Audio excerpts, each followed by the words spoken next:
Apa yang bikin kamu betah di negara Brunei Darussalam? Yang bikin betah Kang ya? Ya.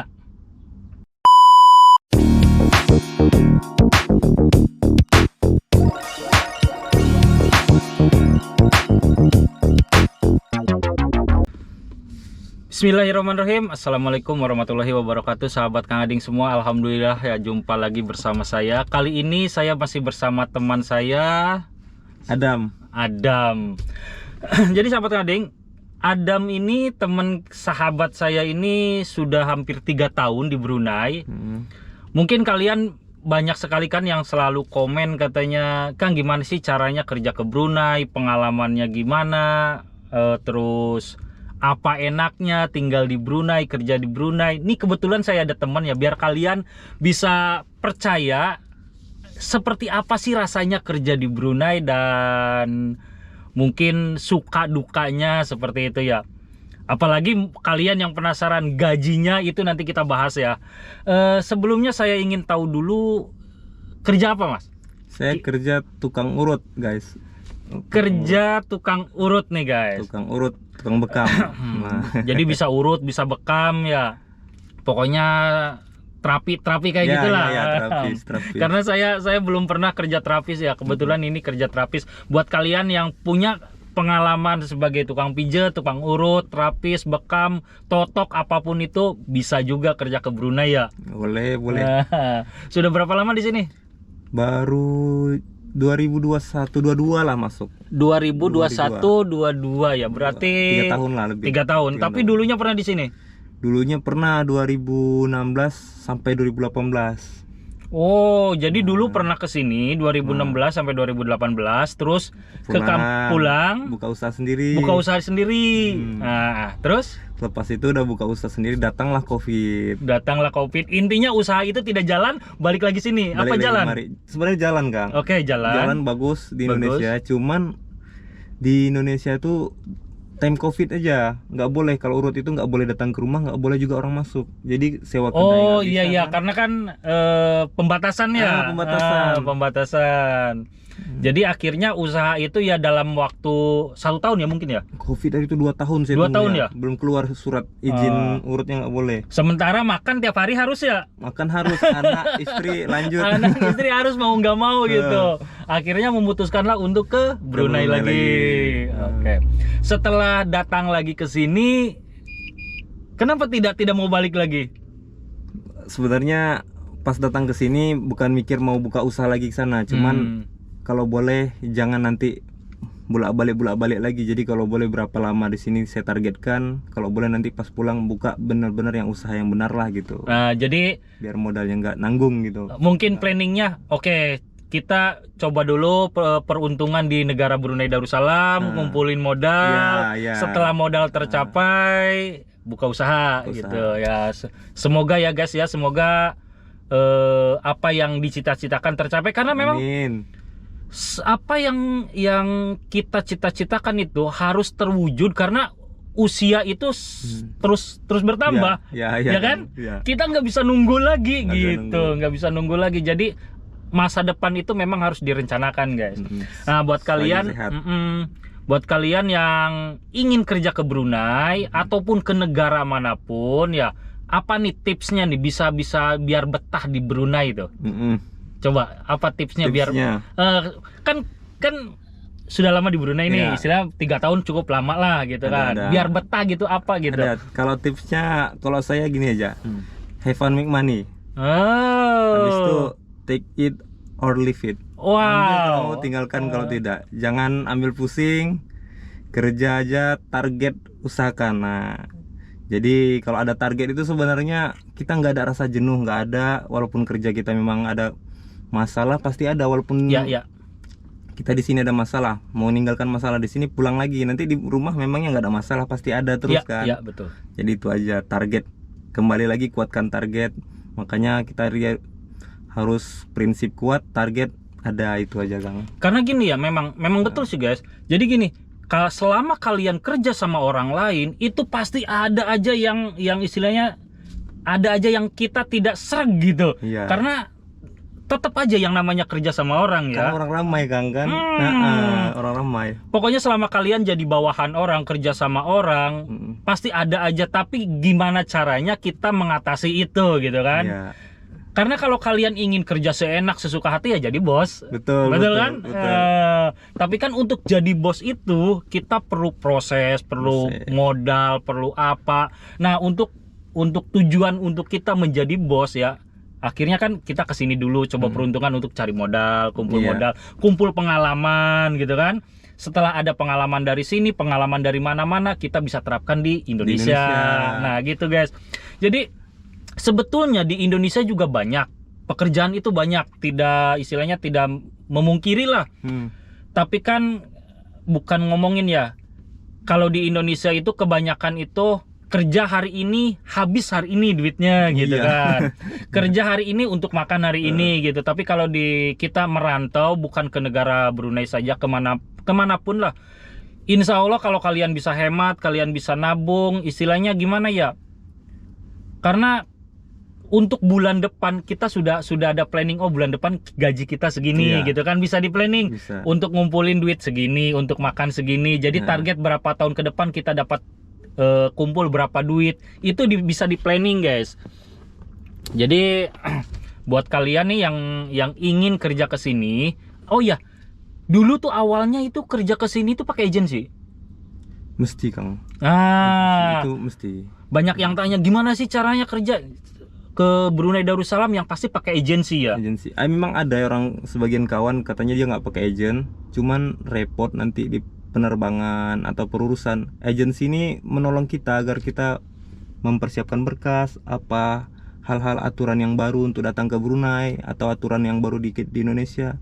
Kayak yang baru ini kan kadang ada aturan baru yang LP2MI itu kan. Ya, karena memang setiap tahun itu kadang-kadang peraturan itu berubah, kadang-kadang peraturan yang lama kembali ada, peraturan yang baru hilang, ataupun ada peraturan lagi. Pokoknya banyak peraturan yang kita tidak tahu. Sedangkan menggunakan agensi, pertama memang dianjurkan sama pemerintah, biar data TKI ini terorganisir gitu kan, ketahuan sama negara gitu. Jadi lebih aman pakai agensi, jangan asal berangkat saja tidak tahu datang sini bingung gitu kan. Jadi saran kita ya cari agensi gitu kan. Cari agensi. Kalaupun udah dapat bosnya di Indonesia, boleh titip berkas sama agensi tolong. Oh iya betul. Gitu. Nah untuk masalah gaji nih, kalau untuk nominalnya kita tidak boleh terang-terangan, oh gaji saya segini, karena kan mungkin privasi dia ya. Saya juga tidak mau menyuruh dia, oh gaji kamu berapa, itu privasi dia. Tapi bayangan terapis itu kira-kira sebulan pendapatannya berapa? Terapis ya. Kalau terapis ini beda-beda deh Kang. Jadi kalau saya ini sama company atau bos saya kasih saya ini persenan.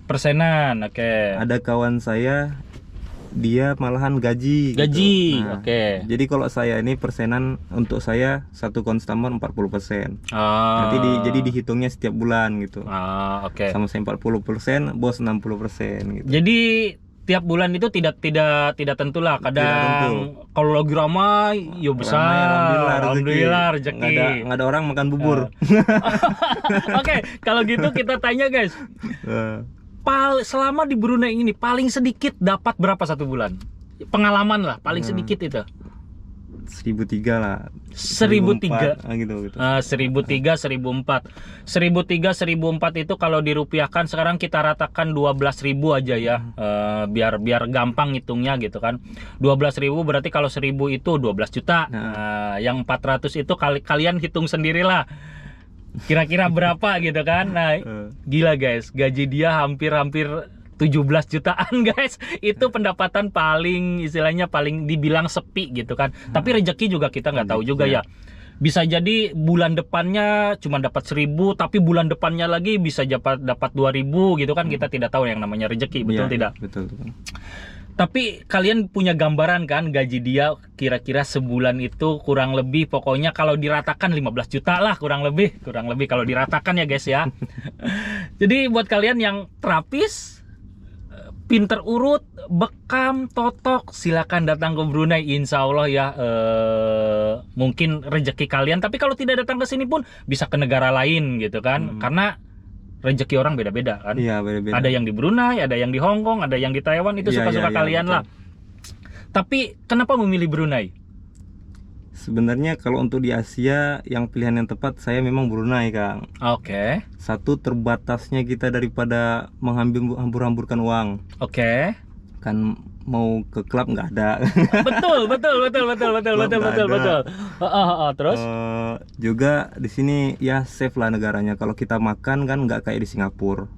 Harga uang sama kan? Iya. Rate uang sama, tapi di Singapura makan kita mahal. Betul. Sewa tempat mahal, apapun mahal. Jadi kalau ada gaji 30 juta kadang nggak tahu lah kawan yang di Singapura, tapi ada yang sharing-sharing kawan yang di Singapura kayak gitu, Kang. Ya, betul. Nah, jadi pengeluarnya lagi mahal gitu. Tapi kalau di Brunei ini makan masih murah, masih ada yang namanya nasi katok. Masih ada nasi katok. Jadi kalau kayak kami ini makan sendiri, Kang. Nggak dari perusahaan, nggak di kompetisi, makan sendiri. Jadi ya kalau ada nasi murah itu tertolong kaminya gitu. Oke, jadi guys, dia ini kebetulan makannya itu tidak dijamin sama company, dia makan sendiri gitu kan ya. Oke, untuk alasan dia kenapa memilih Brunei, pertama karena memang budaya apa semua makanan hampir mirip dengan Indonesia. Nah, iya itu. Ya kan? Iya, betul, Asia. Terus harganya tidak jauh beda dengan Indonesia, ya walaupun agak beda-beda dikit, tapi tidak beberapa jauh daripada dengan negara lain gitu kan. Kalau misalkan negara lain kan perbedaannya walaupun gaji tinggi, gaya hidupnya tinggi. Itu yang susahnya guys. Misalkan kita pergi ke Korea, gaji kita, maaf ya untuk yang di TKI Korea, maaf bukan kita ini. Misalkan gaji di sana itu berapa puluh juta, tapi kan biaya hidup di sana juga tinggi juga gitu kan ya. Terus modal untuk pergi ke sana, misalkan ke Jepang, ke Taiwan, modalnya pun tinggi juga. Tinggi. Karena kalau saya tidak salah, untuk TKI modal yang terendah itu ke sini. Oh, oke. Ke sini, ke Brunei Darussalam gitu kan. Karena dulu masih bisa ke Malaysia, Malaysia sekarang ditutup. Nah, jadi Brunei tinggal yang kalian modal minim, pas-pasan, terkendala bahasa, tujuannya ya memang Brunei Darussalam. Nah, oke nih guys nih, pertanyaan selanjutnya nih ya. Selama kerja di Brunei Darussalam ini, apa yang bikin kamu betah di negara Brunei Darussalam? Yang bikin betah, Kang ya? Ya. Sebenarnya yang bikin betah itu satu gajinya yang pertama, kan. Yang penting sebenarnya bukan gajinya besar apa enggak. Saya tuh kayak gini, kalau udah walaupun gaji sedikit dari dulu memang gitu, kalau udah asalkan menghasilkan puas rasanya, keringat sendiri gitu. Betul. Satu lagi ya kadang-kadang kawan di sini oke semua. Nah, di Brunei ini enak sih kawannya gitu. Ya karena sepengalaman saya selama di sini hampir 20 tahun ya guys ya. Di Brunei ini enaknya itu karena memang sekali lagi tadi kulturnya itu betul-betul tidak jauh dengan Indonesia. Apalagi dengan Aceh ya itu tidak jauh beda gitu, masih budaya Melayu. Orangnya pun enak, welcome. Orangnya enak, welcome walaupun memang tidak semua lah, tapi kebanyakan orangnya itu enak-enak. Namanya manusia itu tidak semua sama gitu kan. Tapi kebanyakan itu orang Brunei itu baik-baik, ramah-ramah gitu. Tidak suka marah-marah. Buktinya jangan jauh-jauh kalau bawa mobil aja. Walaupun segimana macetnya belum pernah dengar orang bunyi klakson kan. Di sini nggak ada on ya. Itu budaya antri di sini itu betul-betul bagus banget gitu kan. Terus dalam segi agama juga di sini religi bagus. Buat kalian yang istilahnya pengen berubah gitu, yang di sana nakal-nakalan bisa datang ke sini gitu kan ya, karena di sini bukan saja istilahnya untuk pub atau untuk apa, untuk rokok pun di sini dilarang gitu guys ya. Jadi kalian bisa fokus untuk merubah diri kalian yang tadinya nakal, yang tadinya bandel, silakan bisa datang ke sini ya. Selain bisa dapat duit, bisa dapat kerja, bisa merubah juga kelakuan kalian ya, walaupun tidak semua, sekali lagi namanya manusia beda-beda tergantung niat hati gitu kan ya. Tapi kalau niat hati kalian ingin berubah, di sini cocok gitu. Oke nih guys nih. Satu lagi Kang. Apa nih? Selain dapat duit, dapat istri pun boleh di sini. Dapat istri pun boleh. Ya namanya jodoh kan di mana-mana kita tidak tahu kan. Contohnya dia guys nih. Ayo ya Allah. Ya namanya jodoh kan kita tidak tahu ya. Iya Kang, bener. Jauh-jauh di Aceh dia dapat orang mana ini? Orang Bandung Kang. Orang Bandung guys. Dia asli Aceh tapi dapat jodoh orang Bandung di sini. No.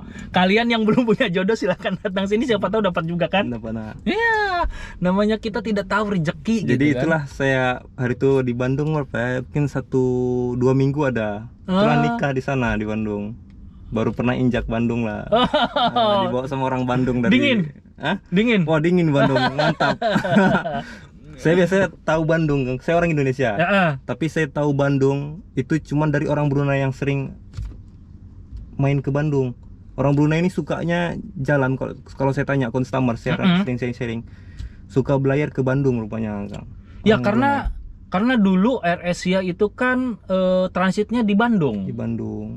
Maksudnya Air Asia itu dari sini Malaysia ke Bandung, dari sini Malaysia ke Jakarta gitu. Nah itu yang paling murah, jadi kebanyakan itu ke Bandung, dan di Bandung itu memang kan bisa dibilang kota besar ya, selain Jakarta, Surabaya, Bandung gitu kan. Nah, wisatanya wisatanya Bandung seperti Tangkuban Perahu dan segala macamnya gitu kan. Jadi memang terus terkenalnya Bandung itu makanan sama apa namanya, fashionnya, sepatu-sepatu pada murah di Bandung. Celana jeans pada murah di Bandung. Jadi kebanyakan orang itu ke Bandung, kalau ke Jakarta kan mereka kejarnya Tanah Abang yang murah-murah gitu kan. Kalau Bandung memang apa namanya, kerajinan tangan lokalnya pun memang keren-keren kalau Bandung, apalagi wisatanya. Oke nih, selama kerja di Brunei sini kan sudah dapat nih, dia sudah dapat istri nih, orang Bandung nih. Rencana nih kedepannya nih mau berapa tahun lagi di Brunei?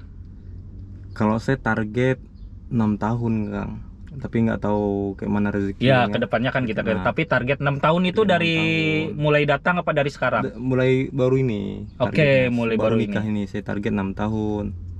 Makanya kalau boleh ya rezeki nggak tahu lah, kalau boleh jangan ada anak dulu kan. Ini kan nanti ada rumah lah, walaupun kayak mana ada rumah dulu sama bisnis, nah baru balik, baru udah cukup lah uang 6 tahun itu untuk bangun yang perlu kebutuhan.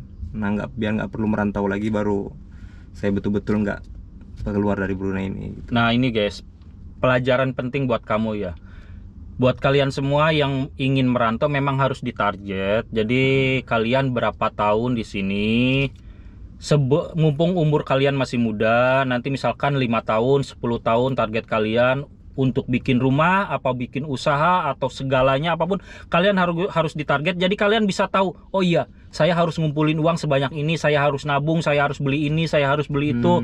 Jadi berpuluh-puluh tahun di sini tidak akan sia-sia. Iya, jadi ada kawan saya kayak gini Kang. Ini cerita kawan lah, yang pengalaman dia temakan umur kan.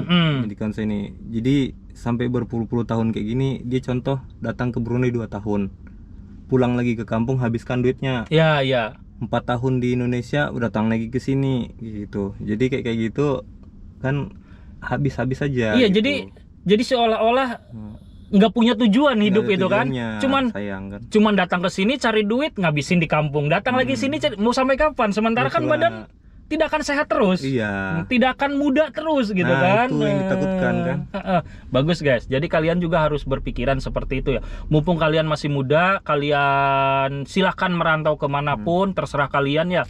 Karena sekarang 2025, mungkin sebentar lagi 2030, 2035 itu teknologi semakin canggih. pekerjaan semakin sulit, sementara manusia orang itu semakin banyak gitu kan ya. Kalau kalian tidak bergerak dari sekarang, itu kalian betul-betul akan ketinggalan. Entah itu kalian mau cari pengalaman dengan kerja apapun, ataupun kalian mau cari pengalaman di Indonesia, yang penting kalian berusaha untuk kerja dari sekarang, kumpulin sebanyak mungkin aset kalian, karena 5 tahun ke depan lagi kita akan bersaing dengan teknologi guys. Jadi betul-betul kalian harus persiapkan dari sekarang. Oke nih, kita sudah tidak terasa nih. Pukul berapa ini? Oh, sudah 20 menit rupanya kita ngobrol. Nah, jadi kesimpulannya guys, buat kalian yang ingin kerja ke sini, silahkan pakai agensi ya, jangan tidak pakai agensi, karena itu memudahkan ya. Memudahkan juga kan, dan itu juga dianjurkan sama pemerintah. Untuk kisaran gaji tadi sudah diceritakan ya, antara 15 jutaan seperti itulah kurang lebihnya, karena kita pukul rata saja, karena kebetulan dia ini gajinya itu bukan gaji tetap gitu kan ya, ikut presentasi, jadi kadang dapat 12, kadang dapat 15, kadang dapat 17, kadang dapat 20, kita tidak tahu, namanya rezeki gitu. Tapi kita ratakan saja sekitar 15 jutaan. Dan ada juga yang gaji sekitar 5 juta, 6 juta, banyak. Ada yang 10 juta, ada yang 12 juta, tergantung profesi. Jadi bukan, kita ngobrol bukan, oh gaji di Brunei segitu, bukan guys. Ini gaji dia sebagai terapis, sebagai tukang urut, tukang pijet gitu kan. Dan banyak juga yang gajinya di atas dia, di bawah dia juga banyak, tergantung keahlian dan tergantung profesi kalian. Terus kesimpulan yang ketiga, di sini Brunei Darussalam negara yang aman, negara yang adem, kulturnya tidak jauh dengan Indonesia, apalagi dia ini orang Aceh, Melayu ya. Terus di sini juga orang Brunei juga alhamdulillah baik-baik ya, sopan-sopan, ramah-ramah. Dan kesimpulan yang keempat, di sini negara Brunei Darussalam itu menjunjung tinggi norma-norma Islam. Jadi kita sangat betah sekali. Buktinya ini hari Jumat, nanti pukul 12 semua kedai tutup guys, semua kedai tutup, semua kedai dianjurkan untuk pergi sholat Jumat bagi yang beragama Islam. Tapi yang tidak beragama Islam pun tetap dia tidak boleh buka kedai ataupun buka usaha apapun di sini. Betul kan? Betul. Nah, oke, jika kata-kata kami berdua ada yang salah, mohon maaf. Dan bila kalian punya cerita unik lain ataupun ingin berkomentar, silakan tulis di kolom komentar. Oke, saya Kang Ading dan saya Ahmad Syahadami. Terima kasih sudah nonton video saya. Assalamualaikum warahmatullahi wabarakatuh. Bye-bye.